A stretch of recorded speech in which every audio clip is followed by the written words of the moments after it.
Lieutenant Dan, I got you some ice cream. Lieutenant Dan, ice cream.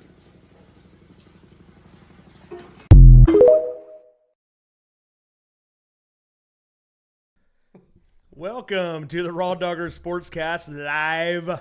I'm Sean Watson. I'm Ryan Kessler. Welcome, folks, and Lieutenant Dan, ice cream.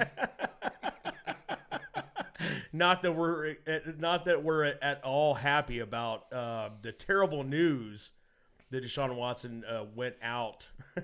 Monday after the it was Wednesday. Was it as far as Wednesday? I thought it was like Monday afternoon, Tuesday. No.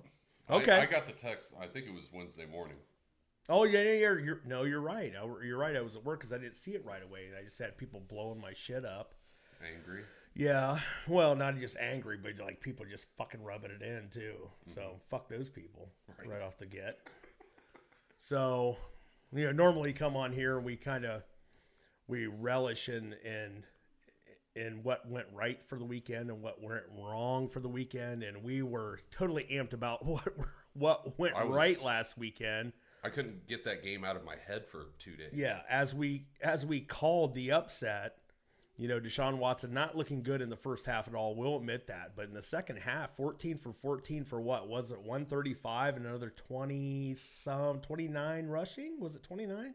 Yeah, it was somewhere in that neighborhood. 14 for 14 for 134, and I think 28 rushing. Yeah, Watson, of course, starting off with a pick there, right? I was outside ripping a dart, and I'm like 7-0. Yeah, I know. Yeah, I came over there right away. I'm like, what? What are you talking about? I got an alert on my phone. How the hell is the kickoff over? Right. What the hell's going on? And then immediately, Kieran Williams goes. He rip off another one there, and with that very next drive. Yeah, when so they got the ball back. Something all week though that the Baltimore faithful, if you want to call them that, some of their groups, just people absolutely tearing into Baltimore for not only rushing that guy 3 times. The guy he had another screen in there that he ripped off for like 40 yards, but he only had 3 carries. Right. After he was really kind of shredding us up, and like, what the hell are we doing? And then you start sticking Gus Edwards in there, and you start, and I'm not saying anything against Gus Edwards. He's kind of on a tear for touchdown score right now. But he's like their Kareem Hunt. Mm-hmm. But man, you got this guy that's just he can cut. He can cut so quick. If he's going to avoid anybody in almost like a little Darren Sproles. Yeah, anybody going to avoid anybody in our secondary. This is the guy to do it. And I don't know if the Browns didn't really game plan for him playing much, but I mean the guy was just eating us up for the I think 4 touches he had, including only 3 as a handoff. Right. So going into that second half, of course we were down 14-0. Now we've seen this before. The 49ers game, that was one of them. Even more recent than that was the Seattle game. Seattle was 17-3. Yeah. Well, it was 14-0 at one time. I thought it was 14-0 or 14-3. Yeah. But, then we just kind of took over and we held them, and the defense held Seattle. And then they make adjustments. Everyone was bitching about last year. On right. Both sides of the ball. They've been doing a pretty good job. They have been making really good adjustments here. And, of course, you get the monkey off your back because, you don't have P.J. Mass throwing, or turning the ball over 3 times. Right. Even though Watson did have, the turnover, right off the get. But still, I mean. And that was a dude made a play. Yeah, he did. And he did. I mean, it was a swing pass. Right. And he just, jumped up and tapped. So everybody, Browns riding high going into this week where we're going to try to get our revenge against the Steelers and split this series right now. Basically how it was lining up was because we beat Baltimore, then the Thursday night game, which was yesterday. Well, no, 2 days ago now. It's Saturday. So 2 days ago, Baltimore was playing on a short week, as well as Cincinnati. Cincinnati traveling to MRI Stadium. And we're hoping, absolutely pulling for Cincinnati to get one for us. Right. And then if they did that and then we took care of the Steelers, come Sunday, we're basically going to be first place in the division. Yeah, and we there would. we go with a very, very favorable schedule, on the horizon here. But pump the brakes. Wednesday morning, get the news. Apparently, Deshaun Watson, he did tweak his ankle in that game against Baltimore. And from what I'm reading, or what I read that day, was he went ahead and had an MRI done on his ankle. And then why he was out, he's like, hey, doc, my shoulder still wasn't feeling quite right. Something's going on. So they go ahead and do the MRI on the shoulder. And now it's season-ending injury. Basically, the doctor's saying that if he would take one more bad hit on that shoulder, his arm might come off of there like, the Luke Skywalker taking the guys off in the Star Wars bar scene. So. Well, and that even, it's like, dude, he did all that with a high ankle sprain and the broken shoulder and a broken throwing shoulder. Right. So, I mean, I'm sure the high ankle sprain. I'm sure that they pumped that ankle full of cortisone at halftime. He came out in the second half, but still, I don't know when exactly he may have re-injured that shoulder. I don't know what play that would have been on. There was one he scrambled there late in the fourth quarter, maybe on the game-winning drive. There was one. I think I seen the clip of it. He kind of got tackled, and then Jadeveon came in over top of him, and literally, because I was listening to some Twitter space this week with some actual You mean X? Yeah, X. I'm sorry, an X video, which sounds kind of like an adult industry thing. I was about to say the same thing, but there was actual orthopedics, sports medicine guys, and he's like, "This is an injury that is it had to be hit perfectly, right?" Because someone was holding him and somebody jammed it so hard that bone fractured. That bone fractured. So hitting perfectly. So he basically DeMar Hamlin his shoulder, which is what happened there. Yeah. Like I said, rip DeMar. I don't think that one had anything to do with the COVID shot. It's over, folks. It's been a year. We can laugh about it now. Whether you want to or not, we're fucking laughing about it. So get over it. Right. Get your boosters. Yeah, we're not ESPN here, Right. Do it for DeMar. Do what?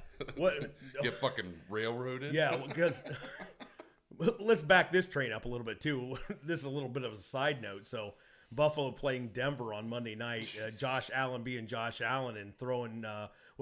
He had two picks.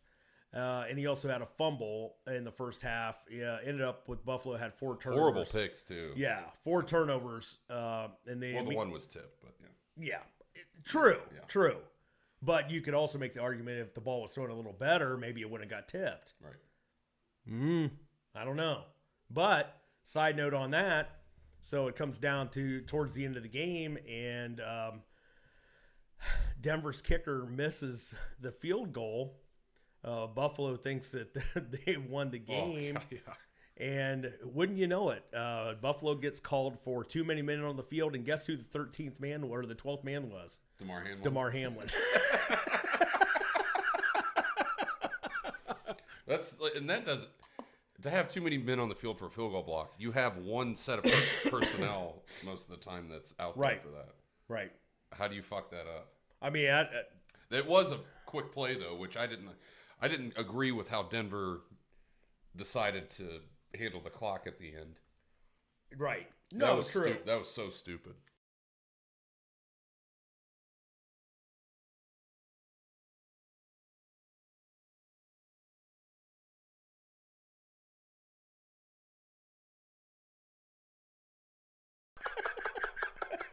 Just immediately setting their season on fire. Dude, no one's gonna say it, but some of them were somebody thinking of it. Thinking it. I'm... OJ was thinking it.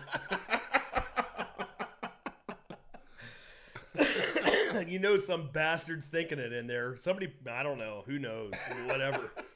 Rip DeMar Hamlin and the Bills. Jesus. For now, they have a 5-5 record. Okay, and to continue on with this, yeah, they're 5-5. Right.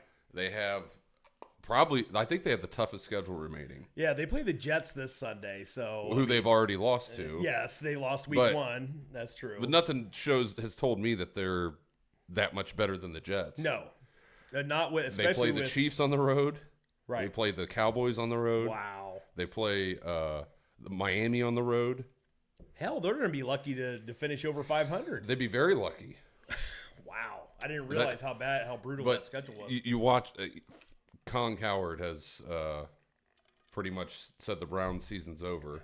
Oh, And I'm like, first of all, we have a good AFC record. yes, It's not perfect, but it's good. I Right. think our only 2 AFC losses are it's better divisional. than the Bengals, right? Aren't they 1-4 in the 1 and conference? 4. I think we're 4-2 in the conference. Right, but still, I mean, just to get those wins that we have when PJ was starting, Right. you know, That's why that Seattle loss, it sucked, but it wasn't that big in the grand scheme of right. things. But it would have been nice to have Would that have been back-to-back road win, and you also would have had We that would have cushion. been 7-2 right now. Correct. You'd be in first place. Right. With your winning percentage. Right. But shit like that happens. I think we kind of stole one in Indianapolis. Yeah, I agree. So I agree. Those things kind of tend to even out. So now here we But are. Go ahead. He has more faith in the Bills getting through that schedule Right. than us, who we have the Jets at home, Mm-hmm. the Bears at home, Basically, the easiest schedule basically. of Jacksonville and now, yeah, and We're now, definitely in the bottom 3, right? Now Cincinnati doesn't have Joe Burrow. right. We might have the easiest schedule left. It has. They said it was 24th by record, but Okay. if you look at each team that we're playing, Right. barring Aaron Rodgers coming back for that game and Right. being suddenly, the GOAT Aaron Rodgers right off rip after Even if he does Achilles come, injury. even if he does come back, I mean, you're talking about him now. They're coming to Cleveland. That's our last whiteout. Why would you bring him back for that? Right. I don't know why you would. Right. And then on top of that, I know and credit to the Jets for kind of trying to right the ship without Aaron Rodgers, not giving up on that after week 1 and going ahead and riding the MILF diver here for who hasn't been and just absolutely chaotic. I mean, he hasn't been great, but I mean, the guy's kind of got him to a point now where I'm not saying they're winning that division. Obviously, Miami should win that division because I don't think it's going to be the Bills. Right. But who knows? Who knows what's in store? Our video has paused for some reason. Fantastic.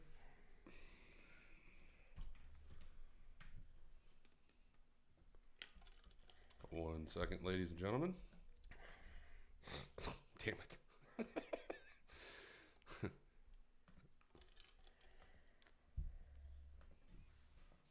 Well, there's you. Yep, there it is.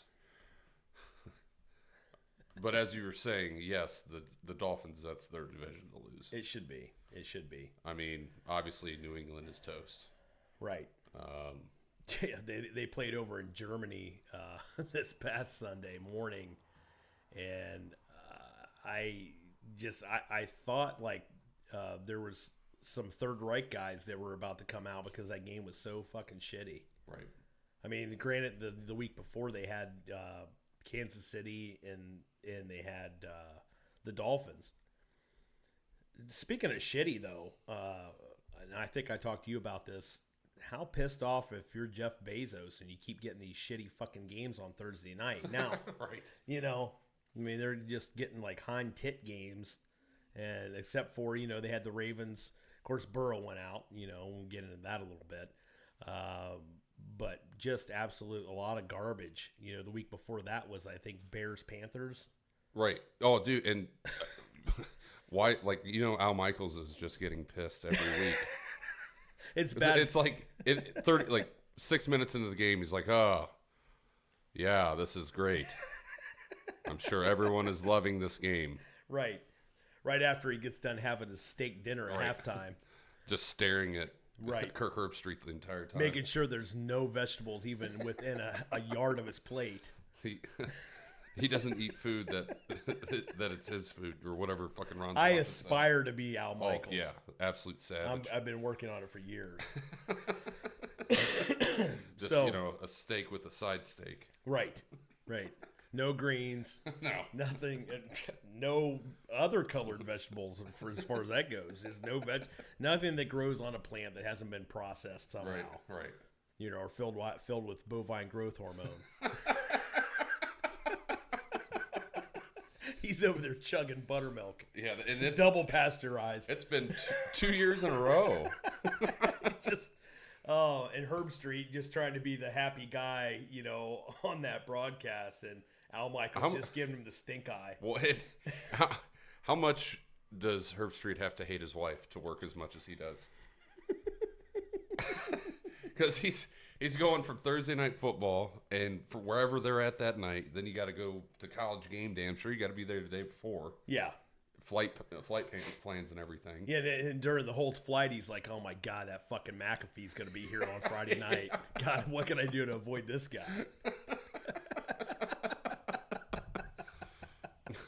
Anyway, so we love McAfee though. By the way, no, everybody does. If you don't, you're just a fucking idiot. Right. So, getting on to what we were going to talk about, let's get into that Thursday night football game. Let's get into the whole Bengals thing. Of course, Deshaun Watson, now we know he's going to be out for the season, immediate surgery, season-ending injury and surgery, that is. But on Thursday night this week, so Joe Burrow, there might have been a little bit of a cover-up on this, but Joe Burrow ends up going out late in the second quarter. Jake Browning from the Pacific Northwest Washington team comes in.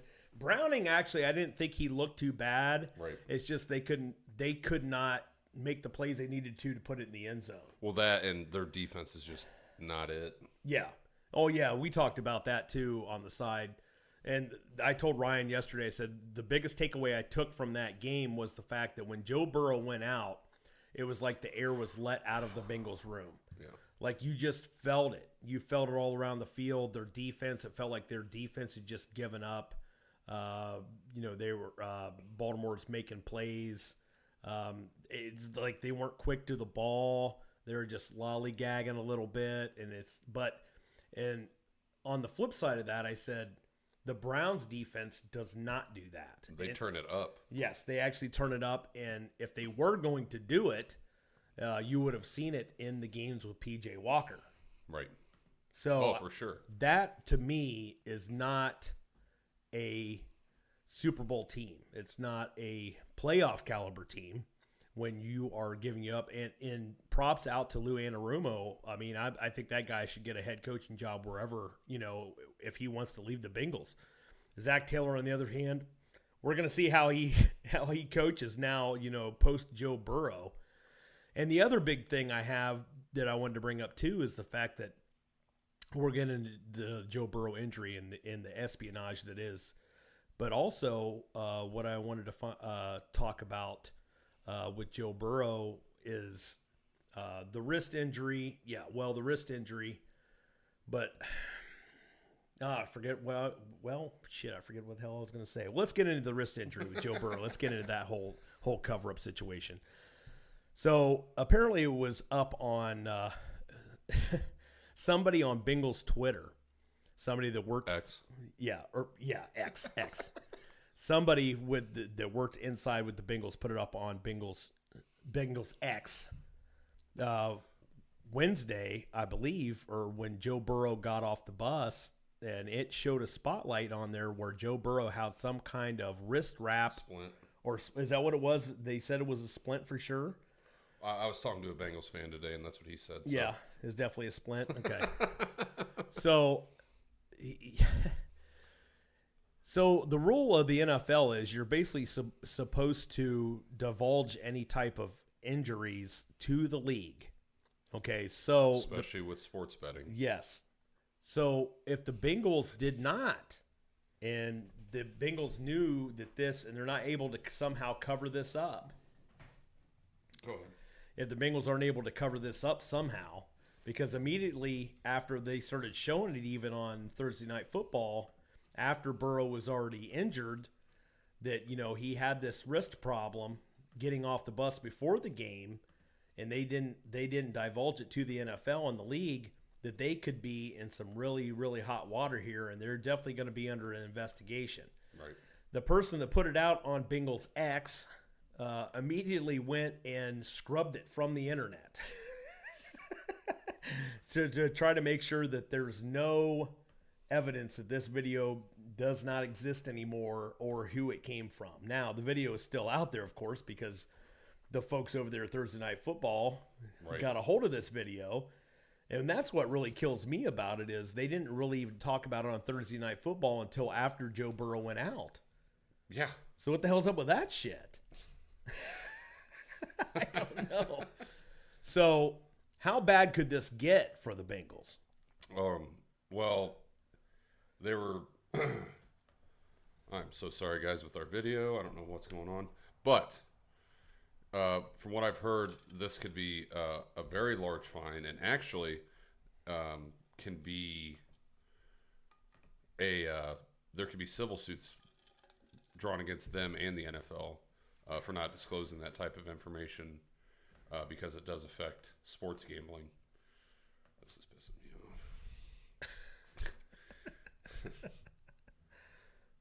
Need a new computer. We need new computers. Like and subscribe. Please. And they can also lose a high draft pick. Now that when they say high draft pick, is that round 3, round 2, round 1? Who knows? But there has been instances in the past where teams have lost first round draft picks for less. So we shall see. Whether it be Spygate or Deflategate. Yeah, I'm not. Did they lose? Do you think they lost? Did they lose a first round pick on that? I can't remember what the Patriots actually lost. You mean on Spygate or was it or Deflategate or both? I mean, I know that that was when Brady basically took it almost all the way to the Supreme Court, ended up in the district court before he went ahead and settled for. I believe it was a 4-game suspension. He ended up settling for. Yeah. But I think there was definitely draft picks taken away there. But for some reason, I was thinking that one of them, it was a first rounder or something that year. I thought either on the Spygate scandal or Deflategate, one of the two. And it might have been the Spygate thing. Well, stay tuned because we're going to talk to you a little bit more about the whole Michigan situation too. So we're going to find out. The video we started off with there, of course, had to do with if you didn't know the movie Forrest Gump. Yeah. So you got Deshaun Watson as Lieutenant Dan in the bed, and now here comes Joe Burrow as Forrest Gump and ice cream. Lieutenant Dan, ice cream. So now we're down to. Now we're gonna have 2 different backups. Jake Browning, DTR. Yeah, Kenny we're gonna. Pickett, Yeah, we're getting. Yeah, which I can make. I can make the case that we actually have 3 backups in the AFC North now with Kenny Pickett. Yeah. I don't think it's that much of a case. No, it's not. So let's get into that a little bit too, into what the Browns are going to do from here. There's been a lot of discussion. The first thing I think on the docket we need to talk about is what is Stefanski, what is he going to decide to do for this game on Sunday? He came out, it wasn't too long after that they are going to start Dorian Thompson-Robinson, the rookie that actually had the really bad game against Baltimore at home earlier in the season after Deshaun Watson was declared as a non-starter around like 2.5 hours before the game started. Yeah. Don't know. We're just hoping that, he's got a lot more reps. My hope is that they have been working with him, even though they went ahead and signed PJ Walker, that they were working with DTR ever since that game, getting him more reps, trying to get him more acclimated to situations. But here we are, going into a very, very, very big divisional game again, just like his first game. And this one even has even bigger implications just for the fact that we are currently tied with the Steelers for second place. And if they win this Sunday, they're actually going to be in sole second place, and they're going to be on us 2-0 in the division, head to head. Right. So this is a huge, huge game. With Kenny Pickett out there, I think the Steelers, I think even some of the Steelers fans would even admit this. I don't think they even know how they have the record that they have. No. With the kind of offensive output and Matt Canada and that whole thing. Of course, their defense, whether it be, Watt. I think Minka, I don't know if Minka's back this week or not. I know he's been out for a few games for them. But also Highsmith on the other side. And if you remember when we played them on Monday Night Football, coming off that huge win at home week 1 and then went week 2 Monday Night Football against the Steelers, Deshaun Watson with the pick 6. And then later on, about 6 minutes left in the fourth quarter, also had a scoop and score strip sack from Highsmith. And then Watt picked it up, ran it in, and basically crushed any hopes that we were going to have for winning that game. So here we are. DTR is going to come in. I'm really hoping, I still think the game plan should be really, really similar. And here's what I remember from DTR in that Ravens game. First off, the turnovers were absolutely horrible. He started off hot. Yeah, he did start off hot. I think But the turnovers were the bad. turnovers were terrible. Baltimore scored, basically 14 points off short field turnovers. Yeah. In they that had game. one long drive, I think, in that game. Yeah. And then I think that they started getting some bigger chunk plays, and it was pretty warm that game. I remember, but they started getting some chunk plays like, well, Baltimore's just, what's this Browns defense? Da da da da. Well, it was kind of warm. We couldn't sustain any drives.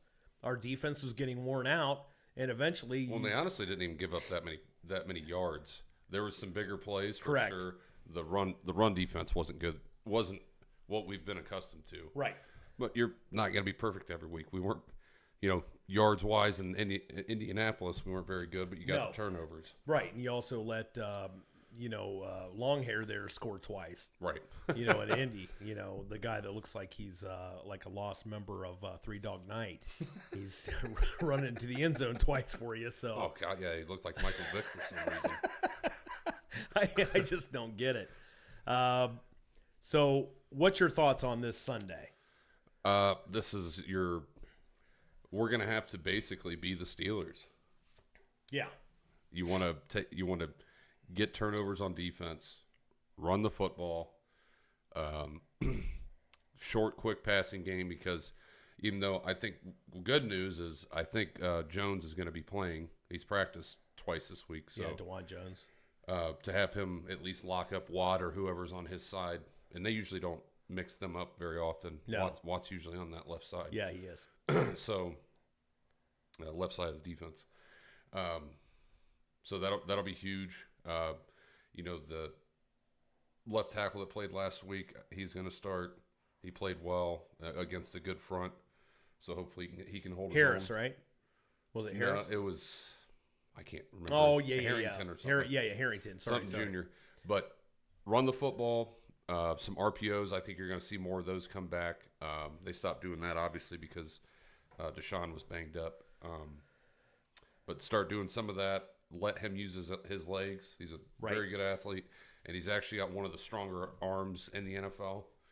I think in the combine he threw a ball at 62 miles an hour, which was tied with Josh Allen as the fastest ball. So he does have a strong arm. Deep ball accuracy, that's another thing completely. We haven't seen it yet. He looked good in the preseason, but that's again, preseason. You hope with a week of preparation, and I don't think it's going to be a thing where we throw the ball 13 times. No. You're still going to have to be able to be effective in the passing game. You should see a lot of screens. You should see David Njoku involved, and Amari Cooper, and Elijah Moore maybe getting some end-around plays maybe? I hope not. No? I would like to see him some reverses? Well, or some he was not very good at those at the beginning of the year. No, you're right. If anything, I'd like to see them get him involved with some quick screens. Okay. Wide receiver screens on the side. But haven't seen a lot of that either. Right. You really haven't. Yeah. I think that's a good way to at least, especially early, get them in a rhythm, completion, whether it's 3 yards or they ended up, taking it 10 plus, doesn't really matter. You want to get him into a little bit of a rhythm, get him some completions. And he's a bigger guy, a taller guy, so I think the middle of the field with Njoku is going to be open for that. I think Njoku's role in this offense is really going to have to grow, Right. Because Amari Cooper can't be your only target all the time, Right. You know, and I thought Deshaun did a great job. Obviously, you know, Moore probably had one of his better games as a Brown. Are you going to see the other thing that I'm really surprised at too? I want to know, are they going to start playing more to help Thompson out? Are they going to start maybe in this game, especially with those edge rushers that Pittsburgh has, some more of the like 3 tight end sets where they can I don't bring think so. They can bring Bryant, Akins, and Njoku in. The only reason I say that is because what they're gonna do to keep him more comfortable is run a lot out of the gun. Okay. And I think how you do that more effectively is with lighter boxes. How do you do that? Right. Spreading the field. So I do think they'll have some. Obviously, they will have some of those sets come out and run the football. He'll go under center, but I think for the most part, they're going to try to stay in the gun, keep him comfortable. Okay. That's what he did the entire time he was at UCLA. And that's a lot of what our offense is basically morphed into since Deshaun's gotten here. But, you know, I think Kareem Hunt's going to have a big role in this game. What's going to be my next question is I think Kareem Hunt's probably going to see the majority of the snaps just because of his run blocking capability, don't you think? Pass blocking? Or that's what I mean. I'm sorry, pass blocking, yes. I think that's going to be a factor, but also... It should be the game plan. And what you're going to want more than anything in this game are first downs. Yeah. And, you know, it's okay for these drives to end in punts because their offense isn't going to be able to do shit. Long drives, too. Yeah. I mean, I want to see sustained drives because I do think that it's possible, kind of like what Baltimore did to us, you know, in that game at home with DTR. We could do this to the Steelers, too, where if we sustain drives and DTR's not turning the ball over, you know, we're making third down short conversions, you know, and you have like 8, 9, 10, 11 you really play want to drives. score first. Yeah, but let's say the drive ends in a field goal, you know, or ends in a punt. Yeah, or if you have a lead in this game, you should feel pretty good. Yeah, but if you do that and you keep that defense, you keep them on the field for longer drives, and they start getting winded a little bit, you might just break a play. Yeah, and you don't want to get into a bunch of obvious passing situations. No. And if it's third and long, unless you're on plus side of the field, draw. Yeah. Screen. Or go to a quick, punt the quick ball. slants. Yeah. Yeah, punt the ball away. Something easy, something one read. If it's not there, tuck it and run. Right. Because that's the only way Pittsburgh, and that's before we went into that game on Monday night.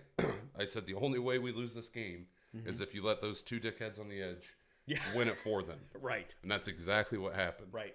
So that's what the game plan has to be. You have to make sure that those guys don't wreck this game because Mika Fitzpatrick's out. They're starting a practice squad safety. I think their top 2 safeties are out in this game. Okay. Their corners, so Minka is out for this game. Okay. All right. So they're, you know, other than Porter Jr., their corners aren't great. Right. So I still think, which he's going to be on Cooper.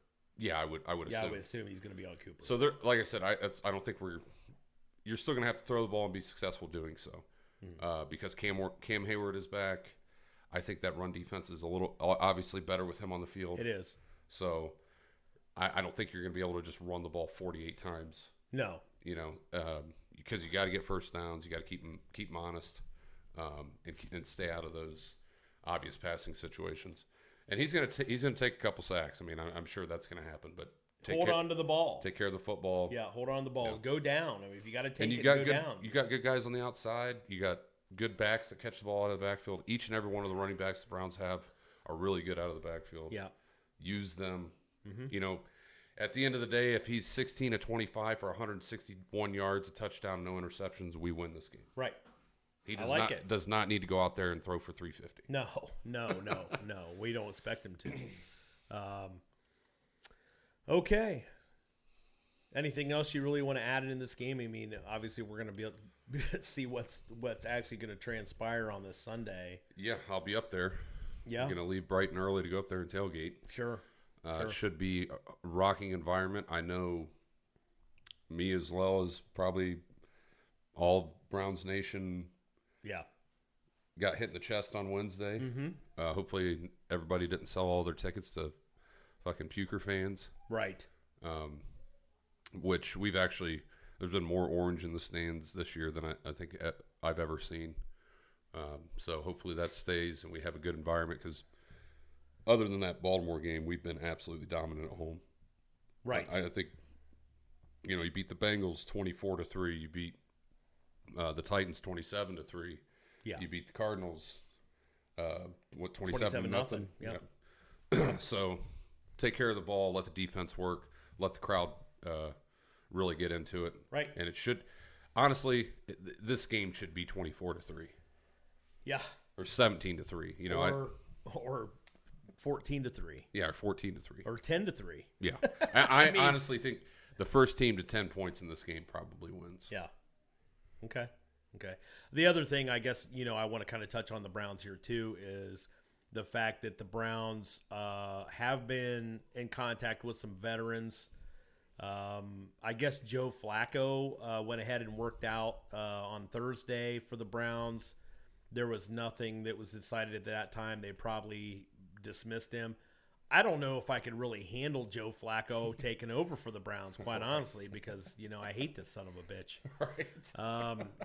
I know there's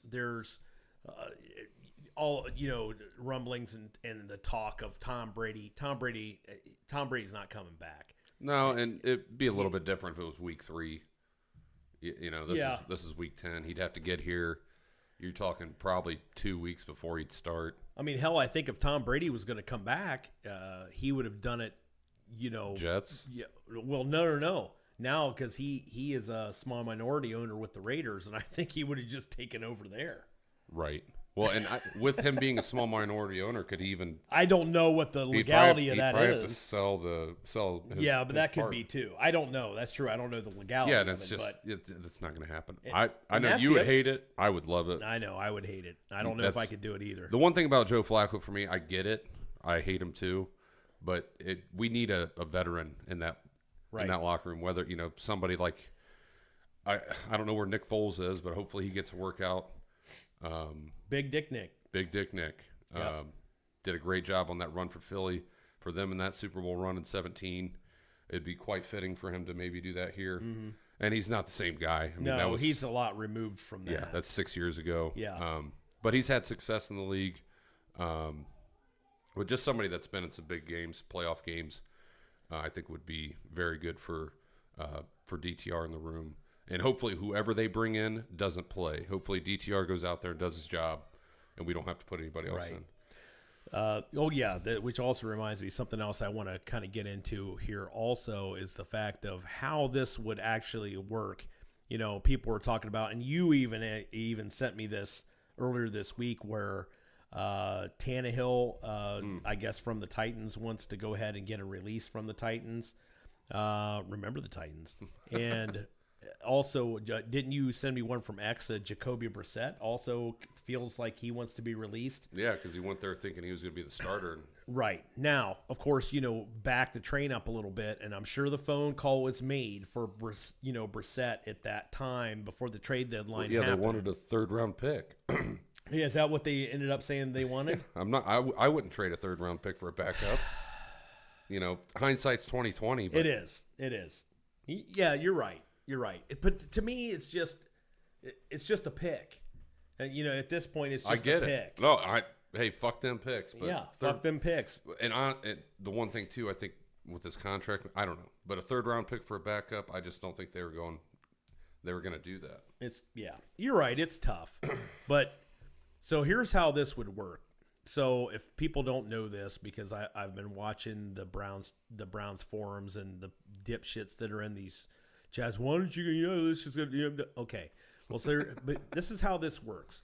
So if a team decides that they are going to go ahead and release a quarterback, for instance, in the ones that would be out there, which would be available, of course, you got Will Levis, the rookie now starting for the Titans, and you have Tannehill.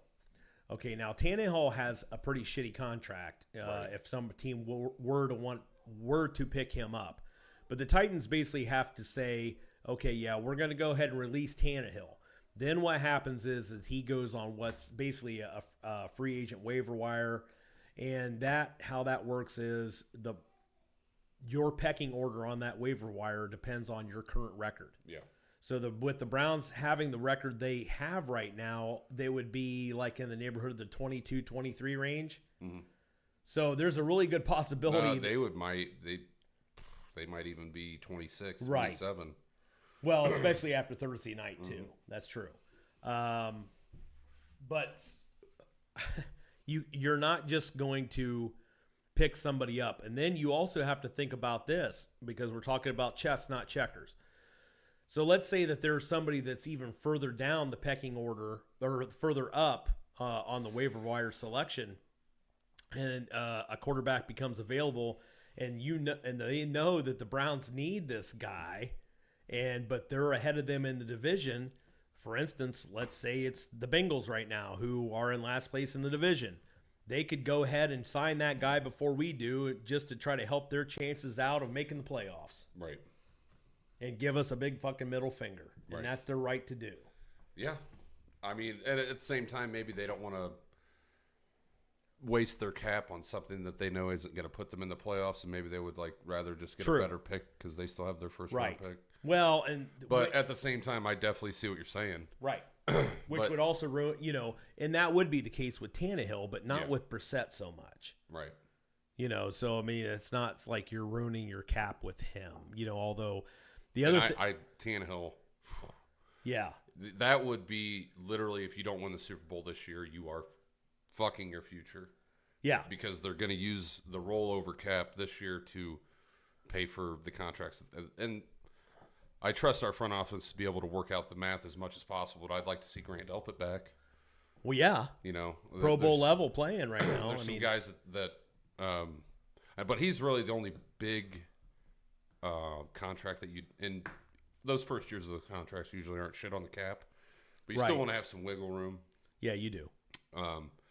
And just to keep it moving down the road, because our cap room's fucked. Deshaun, no, our cap room's not fucked yet, but at some point it might get there. But hell, the Saints were negative $40 million going into the offseason every year for 8 years, and they were playoff contenders every year. Right. So if you have a smart front office and they do the right things, right, it is what it is. You pay your quarterback. You pay your quarterback. Yeah. Maybe in the next collective bargaining agreement, they'll just have a QB where doesn't go. And that's been talked about. Which that should. That has been talked about. So the other thing I want to bring up, talking about QB caps, the other thing that's really shocking to me too is the fact that you constantly hear about how bad of a contract Deshaun Watson was. And now look at all the injuries that he has. We just saw Joe Burrow on Thursday night. Second year out of his 4-year NFL career that he's had season-ending surgery. Surgery. But you never hear anything on the wide world of sports about that. No. And he's making more money. Yeah. Deshaun Watson's like the 9th highest paid quarterback. I think Watson still has more guaranteed, doesn't he? So yeah, but they're all getting that money. Yeah. They're like, whoa, guaranteed. Like, dude. But never on Friday morning did I hear a damn peep about. And he's been hurt the whole. It's not like he's been super healthy the whole year either. Right. The guys that called Watson Mr. Glass. Yeah. He just went 14 for 14 with a broken shoulder. Right. And he also had that calf sleeve. Remember, that was during preseason. Well, yeah, Burrow. And how dumb are the fucking Bengals? They're like, oh, we'll just go ahead and leave Joe out there. Let him get hurt a little bit more. Right. Or we know that he has a wrist injury. Right. Fuck. We'll play him anyway. Right. Now, granted that. Well, and it's probably one of those like Baker things where you're not pulling me out. Well, who knows? I mean, I don't know that. He's got, everybody's like, well, the coach can do this. Like, dude, they're professionals. If he wants to be out there and he's medically cleared, he's going to be out there. Right. Okay. Well, I think we're going to get off that soapbox for a bit. So, hey, let's do this. Let's go ahead and break it up a little bit. Let's get into our crying Jordans for the week. Let's do this. Just one of our key segments. So we're going to start off. You want to start with yours, Ryan? Sure. We're going to preface this. So Michigan, obviously, with that much anticipated game at Happy Valley last week, and Sharon Moore, the OC, and we're going to get into this even some more. But Sharon Moore, due to the Big Ten suspension of Jim Harbaugh, at least for that game, now it's been updated since then, but at least for that game, this was his post-game emotions that happened right after this. And this just absolutely went viral, like on all social media. Didn't even need to put a CJ on. No, it was so good. I thank the Lord. I want to thank Coach Harbaugh. Fucking love you, man. Love the shit out of you, man. Did this for you. For this university. The fucking background music is great. Yeah, so also Micah Parsons from the Dallas Cowboys, former Penn State player, immediately goes out on X and says, I feel you, but bruh.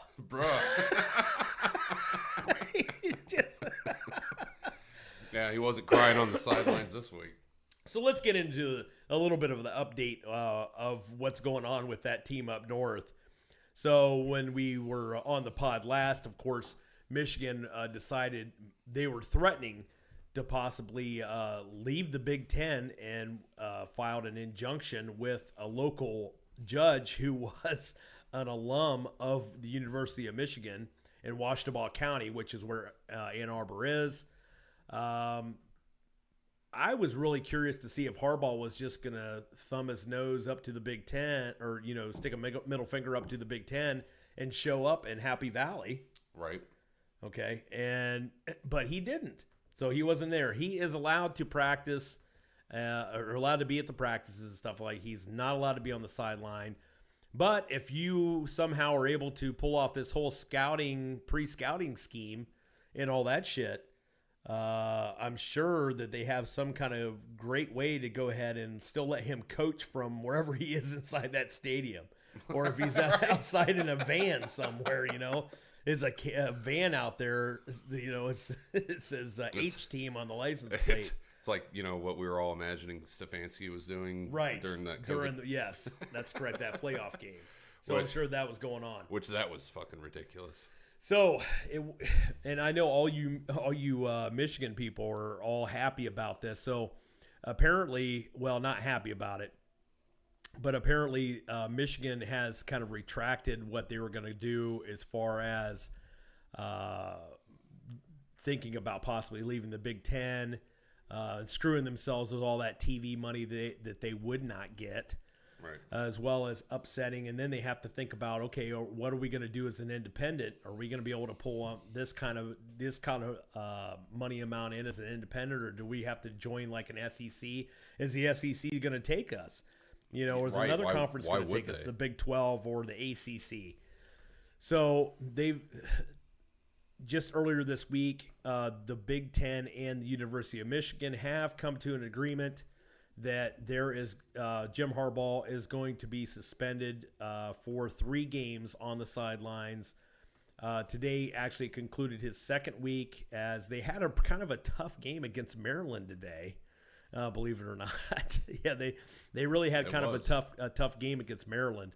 And then, of course, we have the game, Michigan-Ohio State. Both teams going to be entering the game in Ann Arbor next week, 11-0. Yep. So Jim Harbaugh will not be on that sideline. I don't know if we're going to get Sharon Moore some more crying, and he just elevates himself and becomes his own crying more meme. I don't know how that's going to work. So, but I want to remind all the Michigan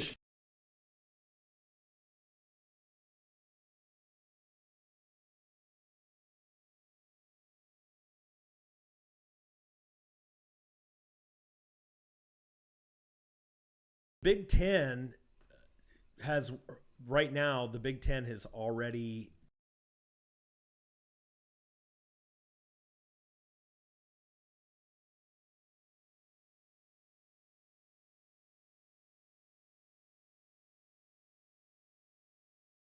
scandal. He basically said on McAfee's show the other day that it was going to be the NCAA has basically only finished about a tenth, 10% of their investigation.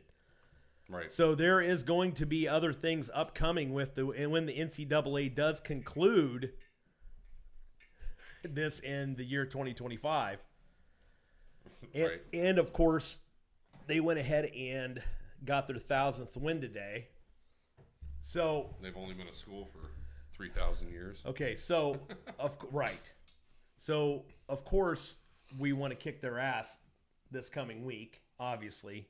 But if they don't, and they go ahead and beat Ohio State, they'll probably be catapulted at least to a minimum of number 2, depending on how Georgia, they're probably going to finish with a winning record too, or with an undefeated record.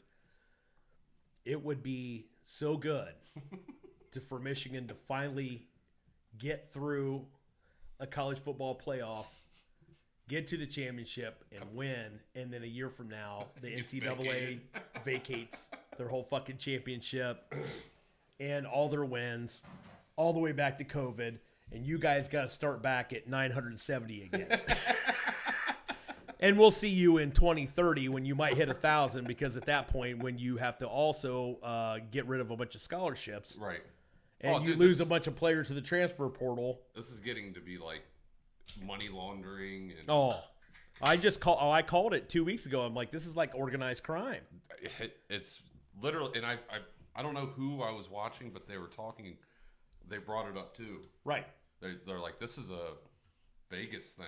Yes. And This I brought was- that. Remember, I brought that up Yeah. last week on the pod. Well, and you brought it up to me 3 weeks ago. Yeah. I'm like, somebody in Vegas is not happy. No. And it's getting bad. And old Jimmy's going to end up in some cement boots is what's going to happen. Yeah, he's gonna need some NFL money to pay off his debts.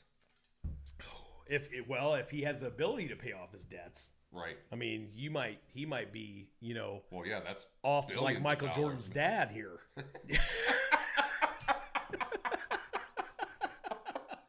I'm just saying. But Well, if we ever thought we were gonna have Michael Jordan on the pod, well, yeah, we're not. Yeah, we definitely don't. Yeah, that's not ever happened. Not that I ever really would want to.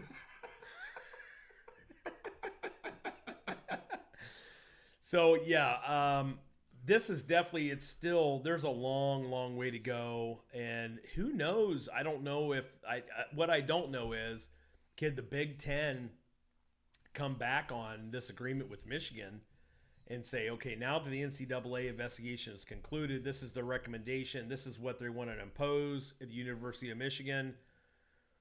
We're going to go ahead and do a little bit more now that we know the entire thing and what's going on. Yep. The other argument that I'm going to make is, regardless of if Michigan wins the national championship this year or does not, I think Jim Harbaugh's out of there. yeah, I think Either way, he's the gone. way it's building up and the way that they've treated this, Right. just being super smug. Oh, The lawyer school of the country, right. is not going to bode well. No, with the NCAA, absolutely not. Because the one thing the NCAA can do anymore is hand down punishments like this. Correct. So, or for these types of things. So, good luck. Not that we're, an actual advocate for the NCAA who you want to talk about organized crime. Yeah, that's all that I mean, is. that really is. But Harbaugh is notorious for being out in front of all the transfer portal stuff, all the NIL deals, being on the player's side for name and likeness. And the NCAA doesn't like that shit because it gives more power to the players. So there's one strike against Harbaugh. Then you go to the whole thing with the COVID recruitments and his the Michigan self-imposed suspension, earlier this season. He just got off a suspension. And Michigan decided to go ahead and do it anyway. They probably like, yeah, we're just going to take care of it because we're afraid of what you're going to do. Okay, so that was going on back during COVID 2020, just to give you an idea of how slow the NCAA works. Yeah. And that just came out right before this season started, and we're now in 2023. I mean, we may not even find out about this until who knows. a couple years from now. And it might be one of those things where, they do the suspension and kind of sign some NDAs. Yes. Keep some, It could be. But because it's not, kind of like probably what Connor Stallions did. Right. Well, and the guy's just and the guy that just got fired for destroying evidence. Oh yeah. We need to get into that too. So immediately after Michigan decided to come to an agreement with the Big Ten and go ahead and accept the Big Ten's 3-game suspension for Harbaugh, the linebacker coach at Michigan immediately gets fired. And apparently there's a guy that is a huge donor and a big fan of Connor Stallions. He goes by Uncle T. And he's been on some of these Michigan message boards. Definitely thought of Tom Brady as soon as I said that. Right. Well, that was a little bit of that was starting to kind of carry a little bit of weight too. But apparently, this guy just an absolute huge donor, huge Connor Stallions fan. I bet. And basically he's been known to be in some of these group message boards as Uncle T, but everybody knows who the guy is. And then come to find out that this linebacker coach for Michigan was destroying computer-based evidence, trying to keep the NCAA from being able to dig into the computer file. That in itself is fishy. Well, that's warranted for a heavy right. suspension, ripping scholarships, et cetera, et cetera. Right. And it just makes it funny to me that everyone's like, well, this guy knew this guy knew that. Harbaugh didn't know, or Harbaugh didn't know a lot about what was going on. Like, bullshit. Right. Well, and just like I said before, it doesn't make a difference because if Harbaugh knew it was going on, he's guilty. If he didn't know it was going on, he's incompetent. Right. Either way, he's fucked. And another reason why I think he's out of there. Yeah, and that's either way, it's bad. He's out of there. I think he's I don't know how Michigan could move forward with him. And I don't know how, we were talking about it. Like, right. He's going to pull Pete Carroll and go the fuck off to the NFL. Mm-hmm.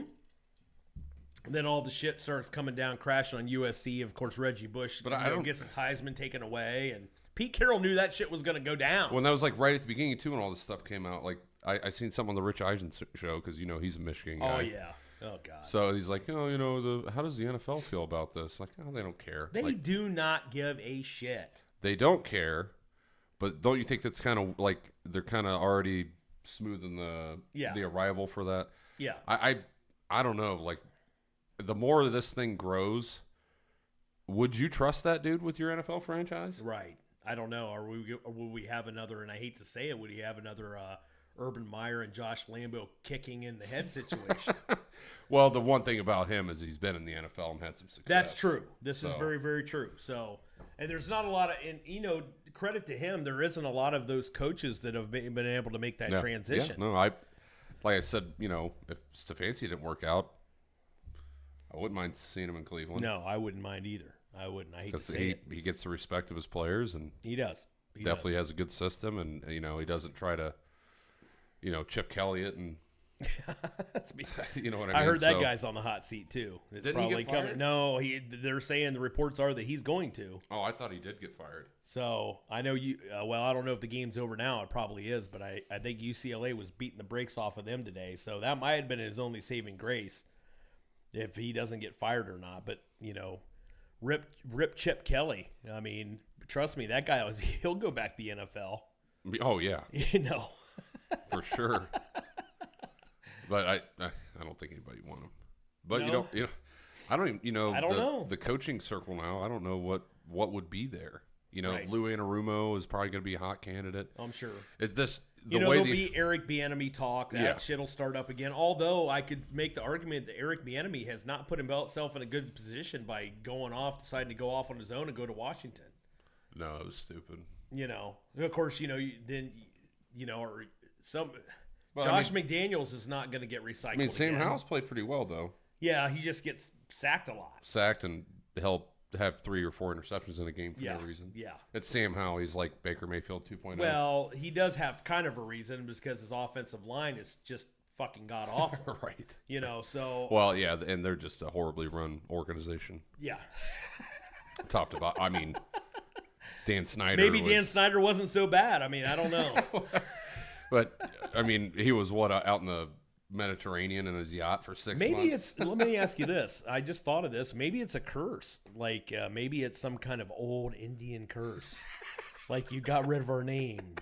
Right. You're going to be plagued with a shitty Sam Howell quarterback. You're going to have to get lots of picks, and we're going to put this guy in charge that has cancer. Right. Sorry, I get scared. That's terrible. And he's actually losing his mind. We talked about it in the pod before the season. Right. The guy's like spacing out worse than Joe Biden. Right. I'm sorry, Riverboat Ron, but it's the truth. I mean, the Redskins are doing, you know, we know what they did at free agency, getting rid of both of their defensive ends. You know, the Redskins are trying to get... And they got shit back for it, you know, in totality. Well, I mean, they got what? They got a second for and a Sweat, third. and they got a third for Chase Young, you know, so we'll see what happens with that. I don't think you're going to get more than that. Yeah, for last those year guys, of a you're probably deal. not going to get more of that. That and the Bears immediately signed Montez Sweat to a new 4-year deal. So you know they're kind of all in on their defense. It's their offensive side of the ball that you know they're definitely going to take a look at. And my argument is that if Jim Harbaugh makes the jump, I think that's where it's going to go. But I mean, he already has the tie. He already has the tie to the Bears. He played there, right? Yeah, he played there, and then they also, of course, the Bears, with that Carolina pick, they're going to have like back-to-back picks, and Carolina's pick is going to be way, way up there. Yeah, you think he gets J.J. McCarthy? No, I don't think he takes J.J. McCarthy. If I'm J.J. McCarthy, I'm not coming out. Right. I mean, I'm just not. So. Well, I don't know. I would, or You I think would so? transfer. Because that's about to blow transfer. up. No, but I'm not going to the NFL. Not with this quarterback class. Imagine. Oh my God, that school is about to get ripped of talent. Oh God, it's going to as get soon so as they bad. get that bowl ban. Oh yeah. What's the point? It's done. What's the they're point gonna be playing done. there? They're going to be buried for years again.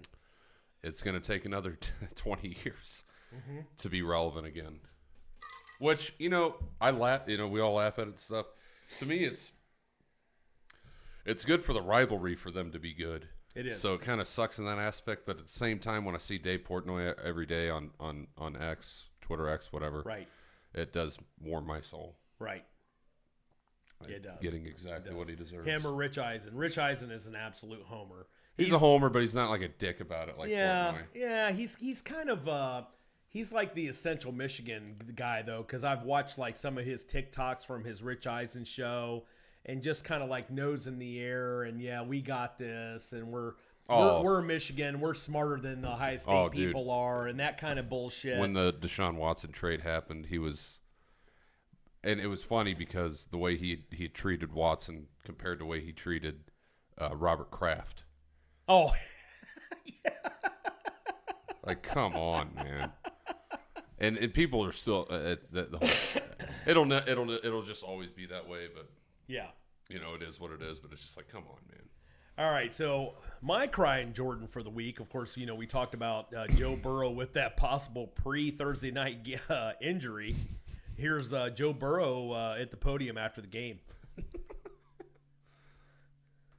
1 week, obviously not up to our standard, not up to my standard, but we got 16 more of them, so it's going to keep trucking.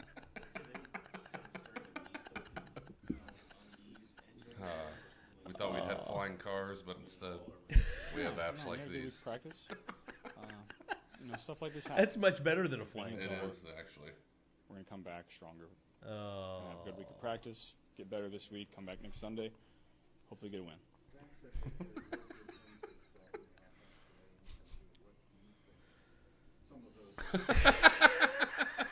I don't know.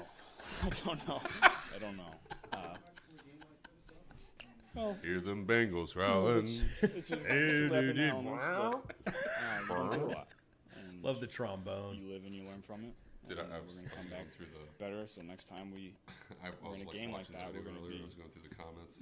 more well equipped I've to never heard handle this those before in elements and my come life. out on top. What the fuck? We didn't know it either, until you experienced it. I think we should talk about that after this is over because Yeah, that I want happens to bring in that week up as one. much as Obviously, possible. those things happen when your quarterback doesn't. Maybe. Well, you Performance still have in- that on file. Maybe we could play that. That was obviously Do you have the Bengals I polka? could have done, but there's no excuses. It's obviously not. Oh, Not very just good that, today. just that, So we gotta the do better. regular. Yeah, song. the regular fucking song. It's on YouTube, I think. It is on YouTube. I'd have to. That's all right. Yeah.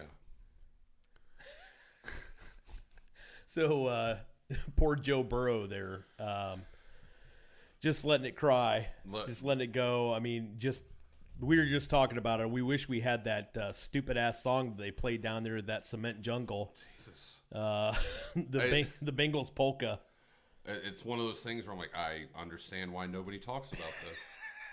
Because I just remember, like, when it started playing, we're like, what the fuck is that? And you see the little ball bouncing. Yeah. I'm like, am I in a fucking time machine? Right. Right. Oh, and they began in what, 1970? Yeah. I feel like that was old then. Oh, it had to be. Yeah, I know. I'm like, You're the what are you doing? Bengals, brother. Yeah. Right. Just oh. Well, so you had that in Cincinnati, and then, you know, the 80s with the Browns, they made a fucking gladiator movie. Oh yeah. But I mean, that was cool. Yeah. And then they had, you know, Cleveland's always been good about, you know, when they were good, that they would have local bands make like Brown songs. Mm-hmm. But it's like not fucking. Yeah, with a fucking trombone slide. But Just terrible. we were just looking around and people are like fucking singing this. We're shit. just Like, looking what the around. We're fuck? down there for that game, and it's oh my god, these people are into it. Yeah. They're just so into it. It's like when they're born at the Cincinnati Greater Hospital. It's like they pump it into the nursery. Wait. The Kentucky Grady. Oh, I'm sorry, Cincinnati Greater Hospital. They pump it in there, and it's like, well, you're either going to listen to this or we're going to throw you in a basket in the Ohio River.